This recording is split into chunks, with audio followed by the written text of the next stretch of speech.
Good afternoon, I'm Josh Breslow. Investigators are still trying to figure out if that substance was something harmful like anthrax or something simple like sugar. We'll hear from Hostetler as he makes his final plea to appear on the November ballot alongside likely Democratic candidate Brad Ellsworth. Just moments ago, the school board did announce that they had chosen Assistant Superintendent Tom Kopatich to take over for Dr. Spurgeon. Right here you can see a portion of the 16 cars that left the railway, and you can even see some wheels still stuck to the tracks. Residents like to talent are happy to learn that their neighborhood could return to its former glory, and it could all start here at 6:20. To get in, you have to hit a button which activates a webcam that someone in the front office can see. If this afternoon's Public Safety Subcommittee meeting was any indication of what's going to happen with the big vote tonight, it looks like this is not going to make it on the ballot for November. The tire tracks are still there from where the front of the car became stuck, and the suspects fled the scene. The first step is to put this around your neck. Then you pull the red tab that's at the bottom. If I open up here, inside you can actually see that there was some ice buildup right around the electrical equipment, which could have easily sparked a fire. Even though all morning I've been kind of bashing both of them, these two are definitely my favorites of all the people that were in the competition this year. I'm sitting on a horse, which is very surprising. This is the first time I've ever been on a horse. To vote for the Cold Stares, you can visit our website, tristatehomepage.com, or their website at thecoldstares.com. There are so many people inside the church that the line actually snakes around the room just to fit everyone inside. Police say the suspect left the bank here on Washington Avenue, and instead of running away, he slowly walked across Bakey over to the gas station. Reporting live in Posey County, Josh Breslow, Fox 7 News. This is Fox 7 News at 9. A big mess in a small town after a CSX train derailed in Webster County. Hi, I'm Randy Moore. And I'm Julie Dolan. More than a dozen cars fell off the tracks late this afternoon, and this comes a little more than a week after 20 CSX cars derailed in Henderson County. Fox 7's Josh Breslow is just back from the scene of the accident. He joins us with tonight's top story. Julie, no one was injured in the incident, and now investigators are working to figure out what caused the train to derail in the first place. Those living in the area say they've never seen anything like it. It's video you have to see to believe. 16 cars lay scattered around the train tracks in the small town of Slaughters. It looked like something that you'd see on a movie. Nothing that you'd actually see in person. It was pretty nerve-rattling at first whenever we first pulled up down here. It's not something you expect to see every day. People gathered around the scene taking pictures while others helped direct traffic. Officials say 14 cars derailed just north of the Highway 138 intersection, but another 2 nearby jumped off first, likely causing the others to do the same. The train ran off the tracks around 5:30 this afternoon, and right here you can see a portion of the 16 cars that left the railway, and you can even see some wheels still stuck to the tracks there. I was worried about the engineers, but once we got here and we seen that they were down there and they were still in the tracks, then I figured they was okay. Authorities believe most of the cars were empty, but at least 2 were refrigerator cars, likely holding something frozen. There were a few potential problems, including a sodium and diesel fuel spill, which turned out not to be hazardous. We don't have any hazardous materials that's dangerous, real dangerous, as far as just a small diesel fuel leak that can be contained. And while everyone escaped the incident unharmed, it's a day many people in Slaughters won't soon forget. I've already Facebooked it. The investigation into what exactly caused that crash has been handed over to CSX officials. We'll keep you updated on air and online as new information becomes available. The Vanderbilt County Sheriff is firing back against the Evansville Police Department's plans for consolidation.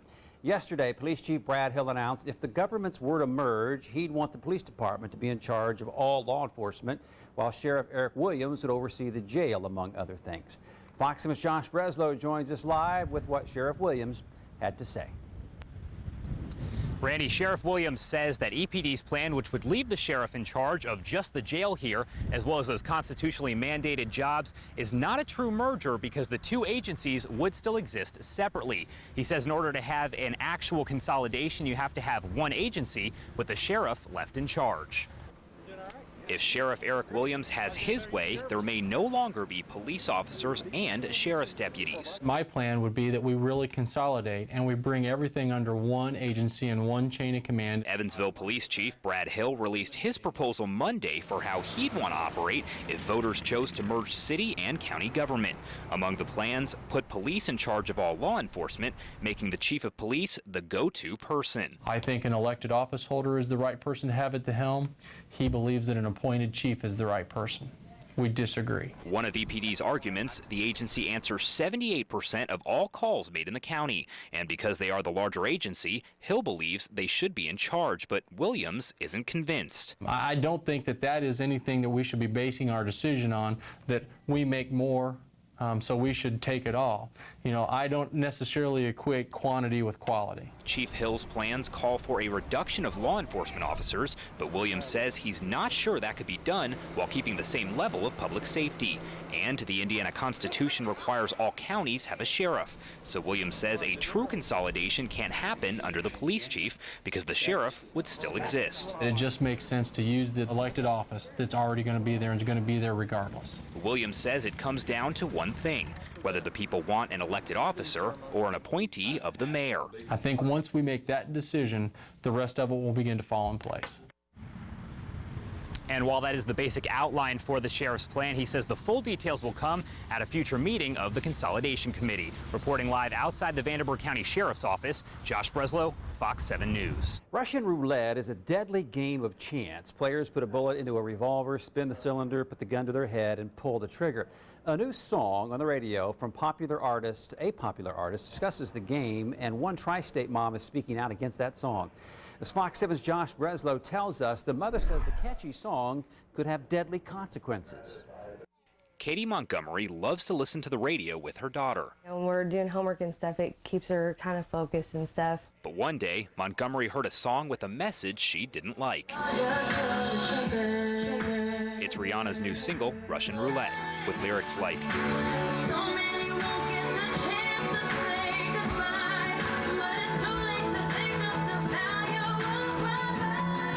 Montgomery says children may be in danger. Maybe encouraging kids to play with the gun and just to get a rush, and you know, obviously there could be really severe consequences.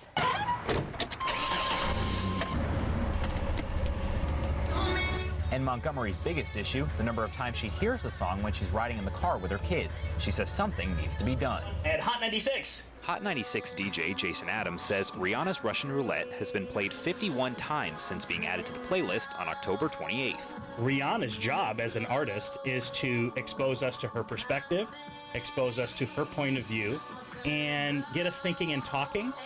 And she's done that with this song. Dr. John Felton at the University of Evansville says songs like Russian Roulette may get people talking, but they can also be damaging to children wanting to mock the behavior. To have celebrities talking about these sorts of things and running the risk of encouraging it, again, I think it's irresponsible and very unfortunate. Adams says Hot 96 has only received the one complaint, but nationwide the song has seen its share of controversy. Comments on various websites include, quote, "There is no other song like this, one where if you take the direction literally, you could immediately die," and, quote, "The lyrics and the metaphors are just absolutely inappropriate." If there was an outpouring of concern about a song, we'd absolutely address it. We might take it off immediately. Montgomery says if the song continues to play, she will start a petition to pull the trigger on Russian Roulette. In Evansville, Josh Breslow, Fox 7 News. Montgomery says she also plans to contact the EVSC. She hopes because of Rihanna's popularity, the school system will hold an assembly or send home some flyers encouraging parents to discuss the issue with their kids. A Madisonville man is behind bars after police say they found child pornography in his home. Kentucky State Police arrested 57-year-old David Wilson at his home in Madisonville. Troopers say they received a report from America Online involving an inappropriate video sent by email. An investigation into the incident led police to Wilson's home. Wilson is now charged with possessing and distributing child pornography. A man in Louisville, Colorado gets a huge surprise in the mail. His water bill was almost $9 million.